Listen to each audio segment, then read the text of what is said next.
इटावा में जो कुछ हुआ है बहुत गलत हुआ है।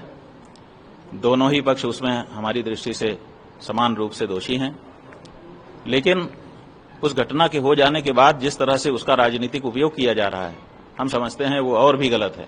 इसलिए दो लोग पहले दोषी थे, अब ये तीसरे जो हैं वो भी दोषी हैं, ऐसा हमारा मानना है। हाँ ठीक है, किस बात का सम्मान?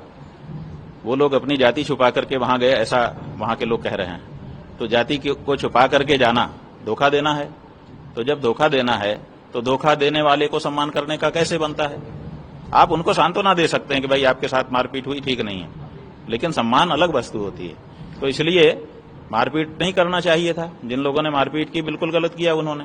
इसलिए जिनको मारा गया उनके प्रति किसी की भी सहानुभूति हो सकती है। अगर अखिलेश यादव को सहानुभूति है, हमें भी है, तो इसलिए हम उसको गलत नहीं कहेंगे, लेकिन उनका शाल उड़ा करके सम्मान करना ये हम समझते हैं कि उचित नहीं है। ये ज्यादा है, क्योंकि उन्होंने भी दोष किया है, गलती उनकी भी है। उनको अपनी जाति नहीं छुपाना चाहिए था। किसी भी जाति में, सनातन धर्म की जितनी भी जातियां हैं, किसी भी जाति में जन्म लेना गौरव की बात है।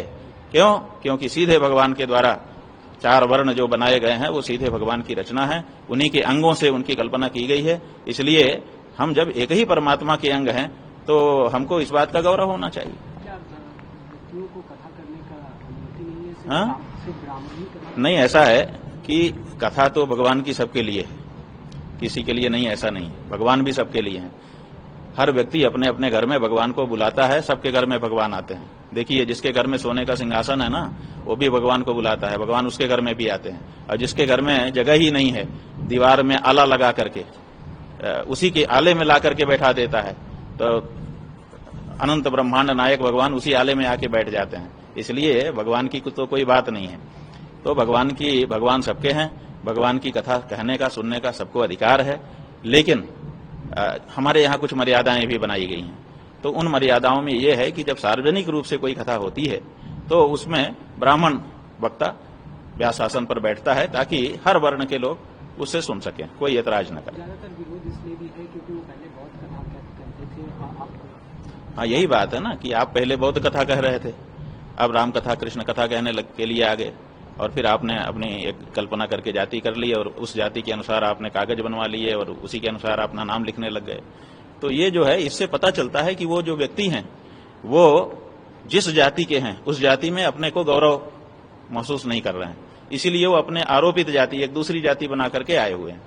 तो उनको ऐसा नहीं करना चाहिए। जिस जाति में जन्म हो गया उस जाति में एक से एक महापुरुष हुए होंगे। अपनी जाति के महापुरुषों का आदर्श ध्यान में रखते हुए उनको अपनी जाति पर गौरव रखना चाहिए और उस जाति को किसी से भी कम नहीं समझना चाहिए। गुरुजी, कांवड़ यात्रा में अब सामान खरीद को, लेन देन को लेकर आप क्या कहेंगे? जैसे मोटा अनाज हो, उसमें भी क्या दुकानदारों को देखना होगा, क्योंकि फिर से वही वाला विवाद? नहीं, देखिए, हमसे पूछा गया था कि ये जो कांवड़ के समय में दुकानों में बोर्ड लगाने वाली बात पिछली वर्ष आई थी, उस बारे में आपका क्या कहना?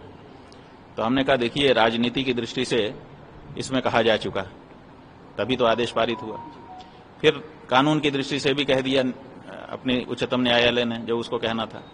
धर्म की दृष्टि से अगर हमसे आप पूछते हैं तो धर्म की दृष्टि से हम ये कहना चाहेंगे कि जो धर्म पालन करने के लिए तत्पर व्यक्ति होता है, जो किसी भी अनुष्ठान की दीक्षा लेता है कि मैं कांवड़ यहां से लेके यहां तक जाऊंगा, तो वो नियम पहले ले लेता है कि मैं नंगे पैर जाऊंगा, मैं फलाहार करूंगा, मैं भोजन करूंगा, एक समय भोजन करूंगा, यही कपड़े पहनूंगा, ब्रह्मचर्य से रहूंगा, असत्य नहीं बोलूंगा, आदि आदि।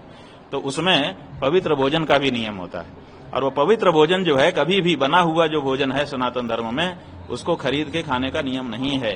ये पाश्चात्य संस्कृति है कि हम बना बनाया भोजन खरीद करके खाएं। हमारे यहाँ बना हुआ भोजन ना तो बेचा जाता है ना तो खरीदा जाता है। कच्चा अनाज जरूर व्यापार का विषय हो सकता है, तो और कच्चे अनाज को किसी से भी खरीदने में जो बाजार में बिक रहा है वो अपवित्र नहीं माना गया है हमारे धर्मशास्त्र।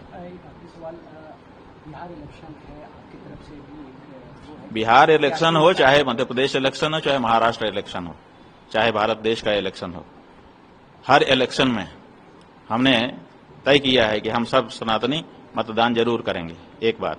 और दूसरे ये भी तय किया है कि हम उसी पार्टी या प्रत्याशी को वोट देंगे जो गाय के लिए खड़ी होगी, लेकिन गाय के लिए कोई पार्टी खड़ी नहीं है।